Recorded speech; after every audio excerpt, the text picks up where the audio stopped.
Good evening. Today, I want to talk about an idea we have to address some of the really tough problems we have in our country or maybe the world. I'm a fourth generation grocer, and before you is a picture of three of those generations at a grand opening we had about 26 years ago when I first started this business. But the idea we want to talk about, a catalytic entrepreneurship. I want to start out 30,000 feet. We have a very tough problem over the last decade with poverty. Poverty has gotten progressively worse. As you can see in the chart, 10 years ago, poverty was 11% of our population.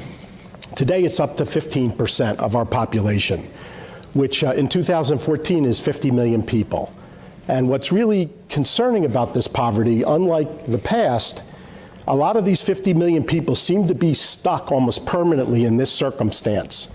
This is one of our nation's really big problems, and we have a thought about how to fix this problem. One of the things I observe when I read the paper, when I watch the news, it seems like they frame the problem as a problem of not being conservative enough or not being liberal enough. And when you look through our history as humanity, it doesn't appear that either side will get us the solution we want. And so we're spending a lot of time talking about the problem that we don't really have. The problem I believe we have is very similar to a business idea about products. Products, when they're invented, nobody buys them, and at some point they take off, and there's a huge acceleration of their revenues. Very, very rapid, double-digit, triple-digit, and at some point those products level off.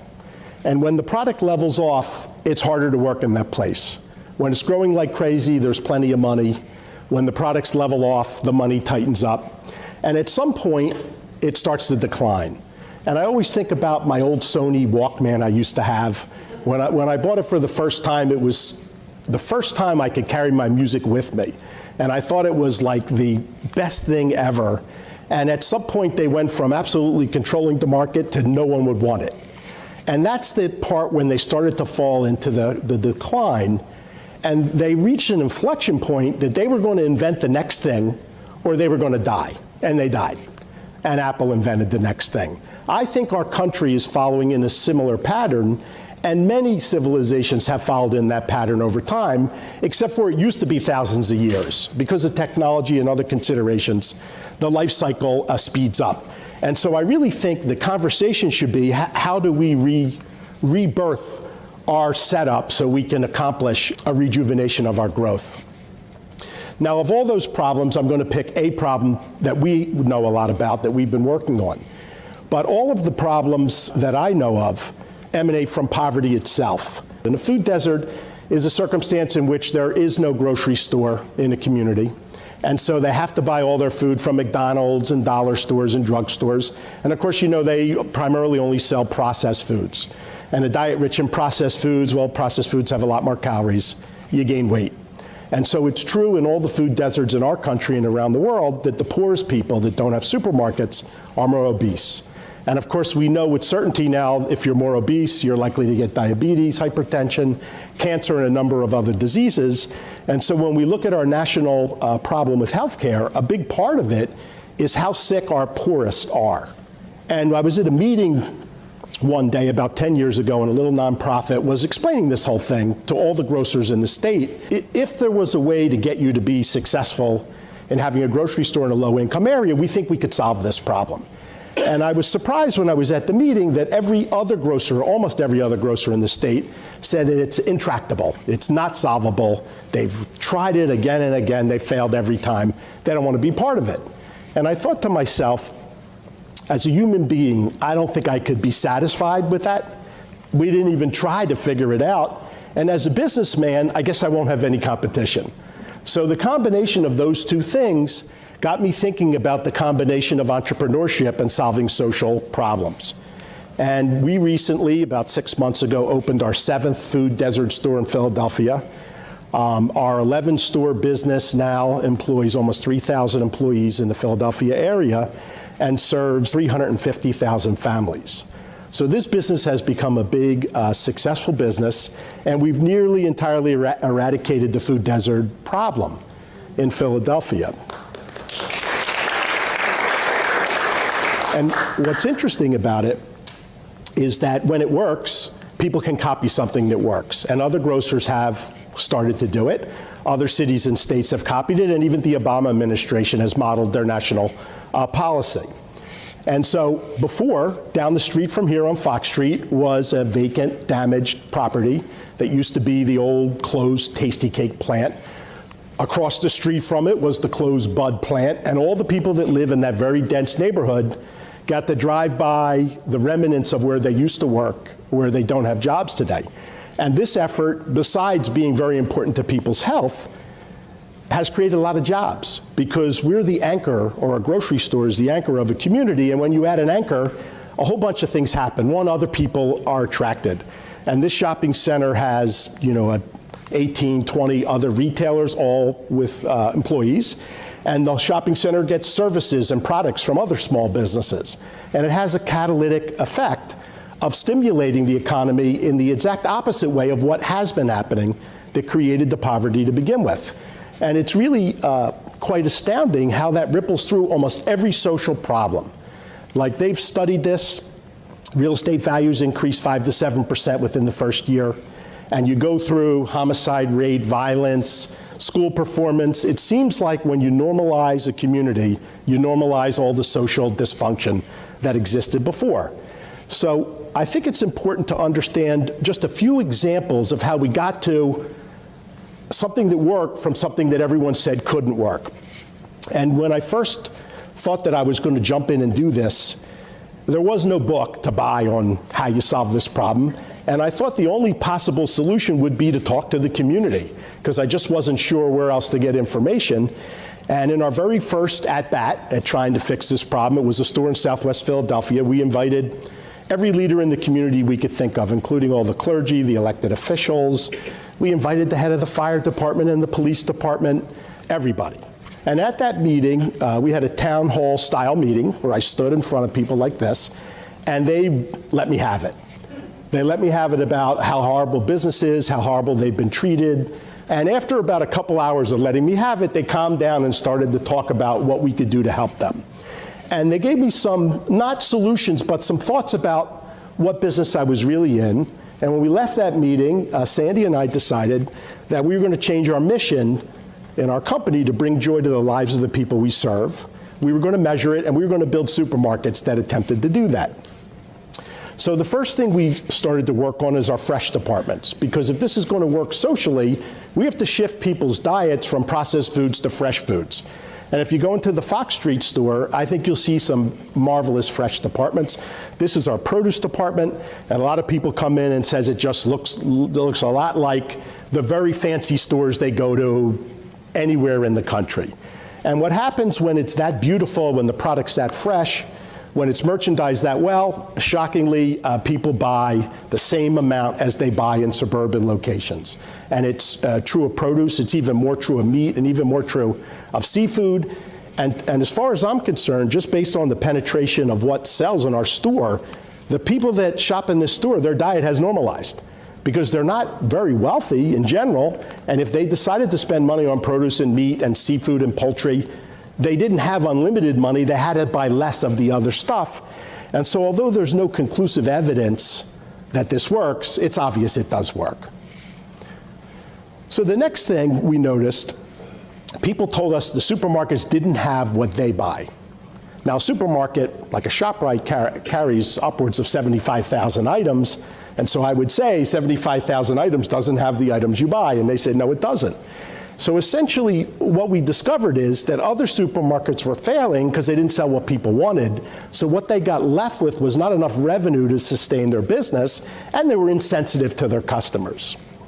Another example, which is more about people's different religions, we noticed that our Muslim customers weren't buying our meat. And we were a little naive 10 years ago, and we would ask them, why aren't you buying our meat? And they would tell me, I'm Muslim. In the Quran, I gotta have halal. You don't have halal, I can't buy your meat. And of course, we asked for who we could talk to, and they sent us to their imam. And we met with a number of the imams in the city, and we developed a program to sell Muslims authentic halal products. And we entrusted the Muslims to help us pick vendors and to set up our processes. And we sell this kind of setup, a second meat room, in about 6 of our stores today, and halal's become a gigantic business for us. Another example is healthcare. When we were at these meetings, we kind of bonded, and they started giving all kinds of problems to me in their lives, and one of the problems they talked about, no doctor's offices. And they said they're in a circumstance, they could do nothing or go to an emergency room. There's very little access to health care, and could I fix that problem? And of course, some of the people that work for me reminded me we're in the grocery business, and I told them we're not, we're in the joy business. We're gonna figure it out. And right about that time, we had founded Uplift Solutions, a nonprofit, and I had given them the job to figure this out because no for-profit clinic was willing to do it. So I gave my nonprofit team the job to figure this out. They invented a clinic called Q-Care. It's a completely unusual, completely different business model. It's more like a franchise, and we get healthcare systems to buy into the program and to run a clinic that we build in supermarkets. And the Q-Care is next to the pharmacy, which makes transportation-starved population, it makes it very convenient for them. And in the Fox Street, we added 2 additional elements that I think are important. One is entitlement services. So if they tell the pharmacist or the clinic, I can't afford to pay for this, but I need it, we bring them over to the entitlement office, and we have a partnership with the benefit bank that hooks us up into the state's entitlements, and we can put an application in for SNAP or LIHEAP or any of the entitlements that exist, and we have a nutritionist. So if they're obese or they're lactose intolerant or they have any one of a dozen different food challenges, our nutritionists can help them plan out their diet. And this has been a huge success, and I think it's a very interesting model. And that worked out well, so we thought we'd tackle financial services.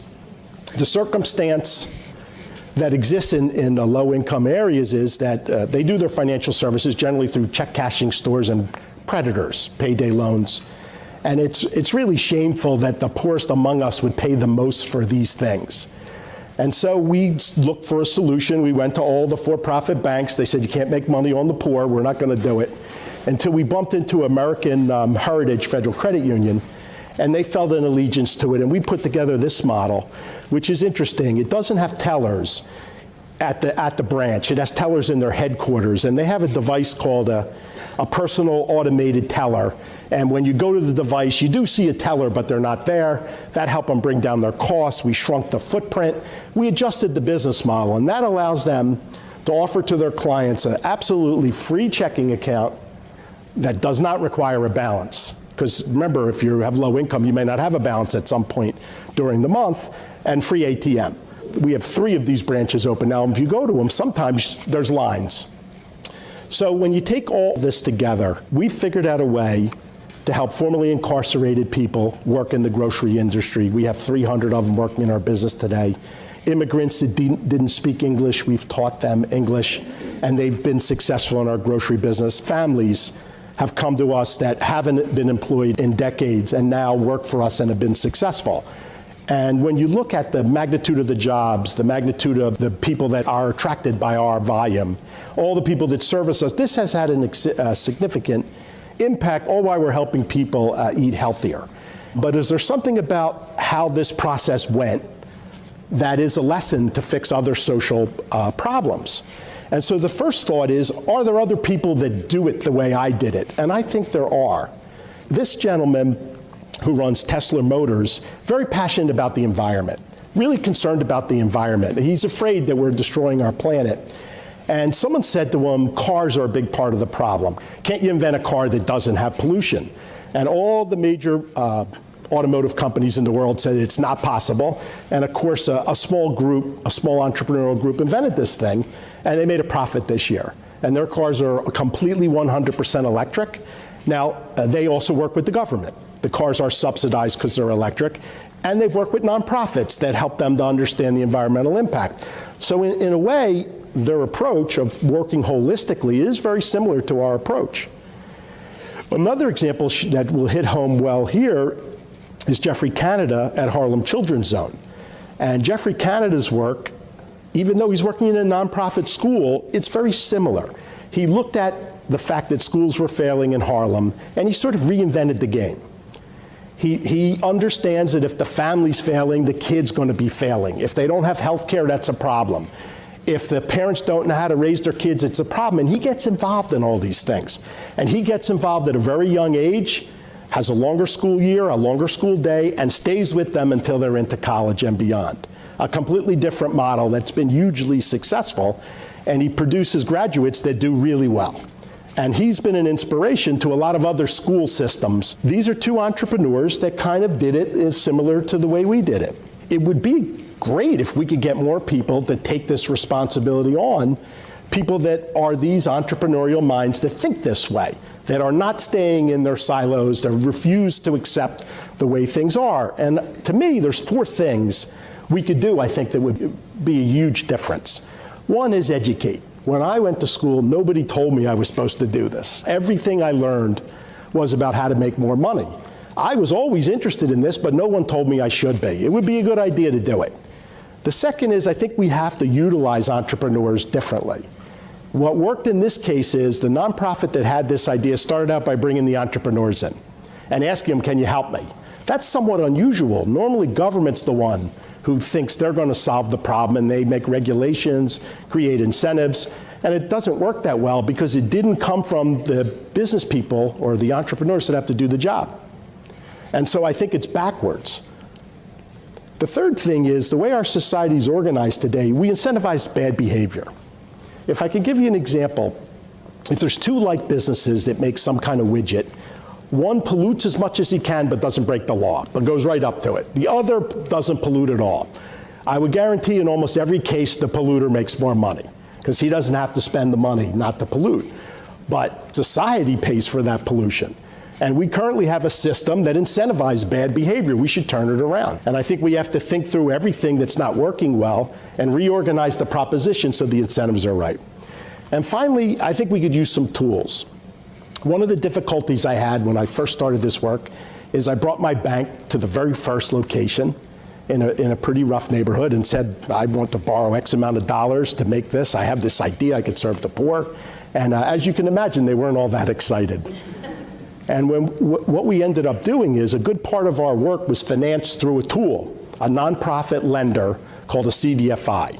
And we use something called New Market Tax Credits, a treasury program to help finance things in distressed areas. Later, we invented Uplift to invent a whole series of new tools to help entrepreneurs do this. And I think there's many different ways we could help. Nonprofits can help, government could help, and we could create new infrastructure to help. So that's my thoughts. I hope you found this interesting, and I look forward to you spreading the word. Thank you.